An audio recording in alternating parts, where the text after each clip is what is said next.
Hi hello నమస్తే welcome to Srinu updates. Priya Mandina, Anjana Balaji, Vijay Vikrant ఇలా అందరూ కొత్త వాళ్ళతో తెరకెక్కించిన సినిమా నాదారే నీ కథ. ఈ మూవీ ఇప్పుడే చూసి రావడం జరిగింది. ఈ మూవీ ఎలా ఉందో ఒక్క ముక్కలో తెలుసుకుందాం. అసలు కథ ఏంటంటే, అర్జున్ తన ఫ్రెండ్స్ రాహుల్, విజయ్ తో కలిసి ఓ మ్యూజిక్ బ్యాండ్ రన్ చేస్తూ ఉంటారు. ఐఎస్ఓ అనే కాంపిటీషన్ లో గెలవాలని వీళ్ళు అనుకుంటారు. కానీ వీళ్ళకి సరైన టీం ఉండదు. కొంతమందిని ఎతికి పట్టుకొని ఆర్గనైజర్ ట్రై చేస్తారు. ఐఎస్ఓలో ఫస్ట్ రౌండ్ లో క్వాలిఫై అవుతారు. కానీ Arjun friend Rahul family job pressure వల్ల ఆ ఆర్గనైజ్ టీం నుండి తప్పుకుంటాడు. అదే సమయంలోకి హీరోయిన్ అనగా అంజనా బాలాజీ ఆ టీంలోకి వస్తుంది.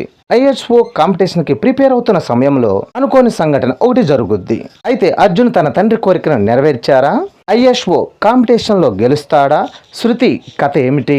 ఇవన్నీ తెలుసుకోవాలంటే మూవీ చూడాల్సిందే. సాధారణంగా ఒక డ్రీమ్ పెట్టుకొని దానికోసం ప్రయత్నించటం, ఎన్ని అడ్డంకులు వచ్చినా గెలవటం, ఇలాంటి కథలు ఎప్పటి నుండో వచ్చినవే. నీదారే నా కథ సినిమా కూడా అలాంటిదే. కాకపోతే ఈ సినిమా మొత్తం మ్యూజికల్ గా నడిపిస్తాడు.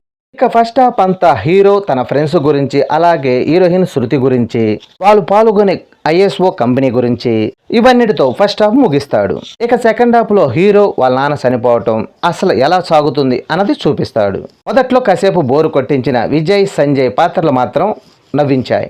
ఈ సినిమా మొదటి నుండి చివరి వరకు మ్యూజిక్ తోనే నడుస్తుంది. ఆ మ్యూజిక్ విషయంలో మాత్రం బాగానే హార్డ్ వర్క్ చేశారనిపిస్తుంది. రకరకాల వాయిద్యాలతో పరిచయాలు చేయించి ప్రయోగాలు చేశారు. ఇక సంగీతం టచ్ ఉన్న వాళ్ళకు ఈ సినిమా బాగా కనెక్ట్ అవుద్ది. మ్యూజిక్ బ్యాండ్, ఆర్కెస్ట్రా రన్ చేసే వాళ్ళకి ఈ సినిమా బాగా నచ్చుద్ది.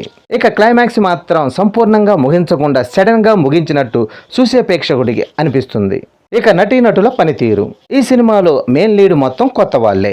హీరోగా ప్రియాంత్ ఓకే అనిపించాడు. ఇక ఫ్రెండ్స్ క్యారెక్టర్ లో చేసిన వాళ్ళు వాళ్ళ క్యారెక్టర్ల వరకు బాగానే చేశారు. ఇక హీరో తండ్రి పాత్రలో సీనియర్ నటుడు సురేష్, తల్లి పాత్రలో చేసిన నటి ఇద్దరు ఎమోషనల్ తో బాగా మెప్పించారు. ఇక హీరోయిన్ అయితే పర్వాలేదనిపించింది. ఇక తక్కిన నటీనటులు ఓకే అనిపించారు.